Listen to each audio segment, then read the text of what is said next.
from University St. Louis. Using workforce to screen health, education, and development commission. Hi everyone, my name is Ayush. I'm a student at Washington University in St. Louis, and today I'll talk to you guys about a program I started in high school, which was focused on delivering STEM outreach into low-income neighborhoods. And since then, we have decided that we could probably do a health education resource in parallel with that in St. Louis. So I'll first go over the high school, the things I did in high school, and then go into what I've been doing currently. So before I go into the details of the project itself, I'll talk a little bit about motivation for this project. So it came from my own personal experience. I went to an inner city middle school and elementary school in which there's not a lot of funding to do a lot of science experiments. A lot of the day is mundane, kind of textbook reading and assignments, but not really hands-on learning and being able to interact with what you learn in the classroom. And that's something I knew was important, especially in high school, to get me interested in studying engineering later at my university.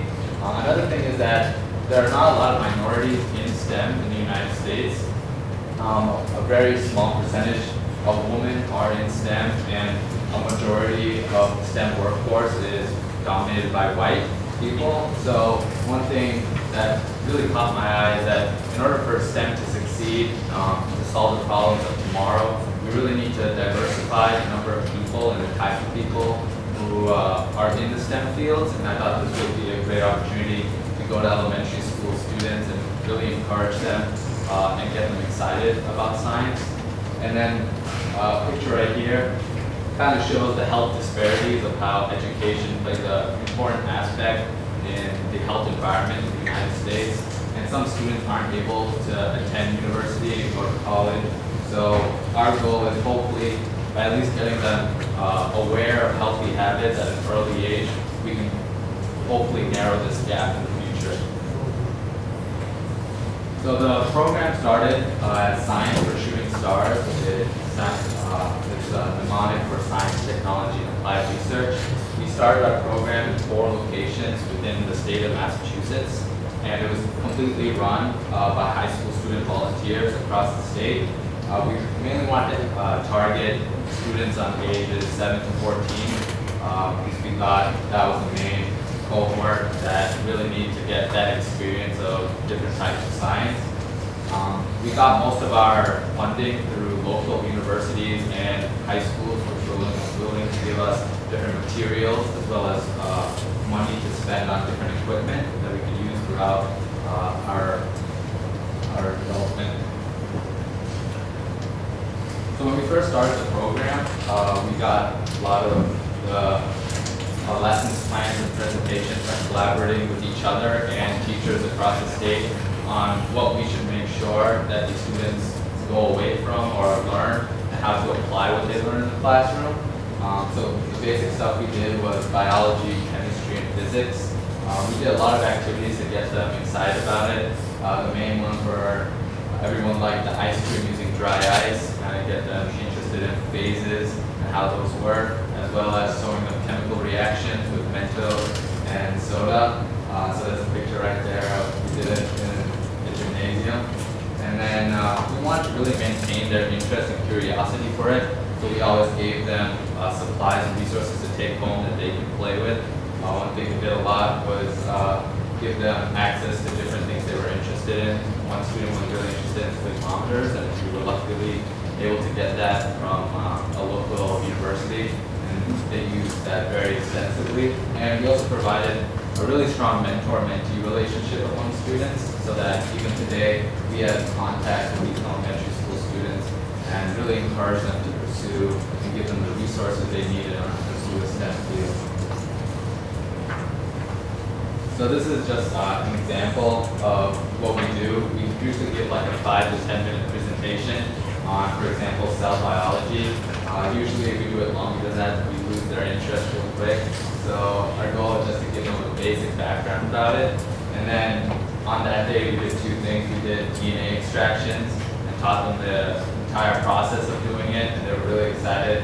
about that whole experience, and then how to use a microscope and be able to see different types of cells, which was really exciting as well. And we have different lessons similar to this, and we do this about once a week across different locations in the state of Massachusetts. And we were able to develop a state science fair in our third year, the first ever elementary school science fair in the state of Massachusetts. So we kind of developed this pyramid, we call it, of how to come up with an idea, a project, and really get involved with it. And we always give them resources they need in order to pursue these projects. So we were able to gather about 100 students across the state, and we came together in Boston, Massachusetts for this science fair. We had different elementary school student teachers and researchers come and look at their projects. So the picture right here is of Kyle. He won the entire thing, and he did a pretty cool project on understanding circuits and the main components and how they affect the entire system. And today he even says he loves electricity and magnetism and really wants to pursue a field with that in the future. So it's been really exciting to see how the students have kind of evolved and really grown to appreciate different fields of science and really enjoy it as well. So now we're trying to develop some health education opportunities through this program. A lot of these students come from neighborhoods where there's not a lot of healthy habits that's instilled into them, and we want to make sure that they at least get an idea of what some proper healthy habits can occur. Also, as we've been talking to some parents about different healthcare plans that have been constantly changing in the United States, at least give them some sort of resource that they can contact whenever they feel they don't understand what's happening. So currently, this program has been transferred into St. Louis, where I am studying right now.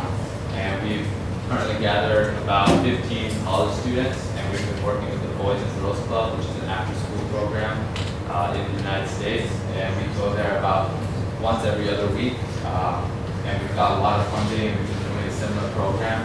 We've just started the health education part, so we're excited to see where this venture takes us and whether it will be success in the future. So, thank you.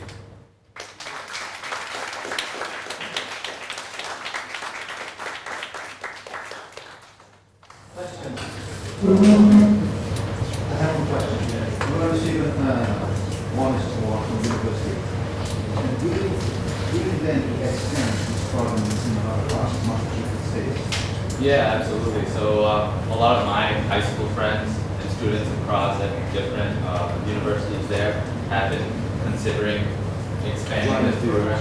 Yeah, but as of right now, it's a lot of resource and time that we haven't found the people to really get involved with. But definitely we put it out there that we want people in different universities to really adopt this program, and we'll definitely help them if they want to. Yes, but if you extend this program, do you think you continue receiving funds by the University of Massachusetts? Probably not at the University of Massachusetts. Hopefully we can connect with other universities in the local area. So that's the plan once we get to that point. Yes, very good initiative. Please, question for me. If I understand.